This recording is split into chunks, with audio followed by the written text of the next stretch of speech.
Well, as you've been hearing, Ireland has lost two hugely respected broadcasters today, Gaelic Games commentator Mícheál and Muircheartaigh and former RTÉ Northern editor Tommie Gorman. And joining us now from Sligo to pay tribute to them is former President of Ireland Mary McAlesse. Thank you for taking the time to join us this evening. It's a pleasure on a Tommie, sad day. Yeah, indeed. Tommie Gorman, a frontline journalist, a witness to some of the most defining moments in this country, and also your friend of over 40 years. How will you remember him? I met him first here in Sligo 44 years ago. He had just, shortly before that, joined the RTÉ newsroom. I had just joined RTÉ Current Affairs, and we met here at the Sligo Count, where another old colleague, Ted Nealon, now gone to his returnal reward as well, had just taken a seat for Fine Gael. So that was our first introduction, and over the years Tommie became such a wonderful friend. I mean, the word faithful really, really clings to him, because if Tommie was your friend, you knew all about it.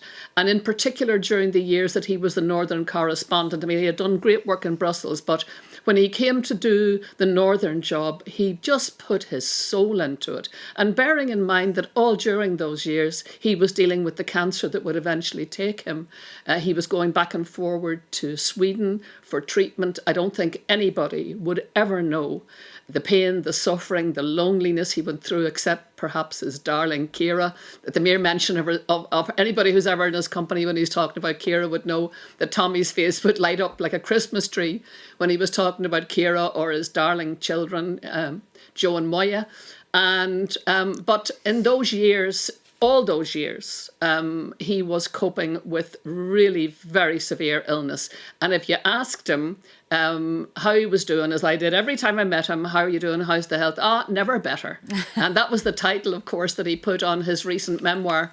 During those years in Northern Ireland, he just gave it such energy, such commitment. And today, as I was just looking at the response to his sudden death, I was really very taken by the fact that one of the first tributes we paid to him was by the head of the DUP, Gavin Robinson. Now, bearing in mind that when Tommie came to be Northern correspondent, the DUP weren't in the peace process, and they wouldn't have had a whole lot of time for RTÉ or south of the border.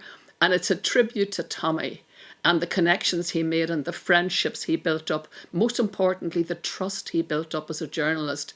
Everybody knew he was a man of complete integrity.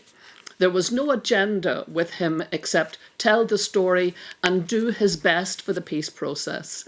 So, to Ciara and Joe and Moya and all his friends in the newsroom who are heartbroken today at the suddenness of his going, I just offer my deepest sympathy to, and no, Martin and I are just, and indeed his great friend Adrian O'Neill, who was Secretary General when I was in the Áras and would be one of his closest friends. I just think of all those people today who feel a big, big, big sense of loss at his going. And a sad day too, Mary McAlesse, for Gaelic Games and anybody who watched or listened, particularly listened. The man with the lyrical voice who for thousands of people here and abroad, he was the sound of the GAA. He was the voice of Ireland. He was the voice of Gaelic Games, but he was also so much more than that. I mean, he was associated with every major and minor, senior, junior football match, minor football match, hurling match. He loved Gaelic Games. He loved Irish culture. He loved the Irish language. Another man who just adored his family, was a great, great family man.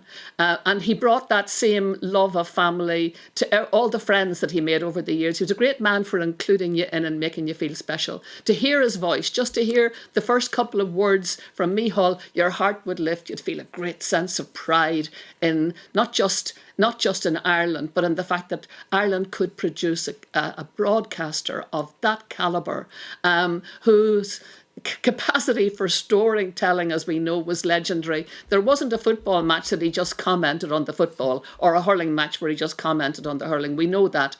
I mean, he was like Ancestry.com. He knew everybody's background. He knew every parish in the country. He had travelled to them all.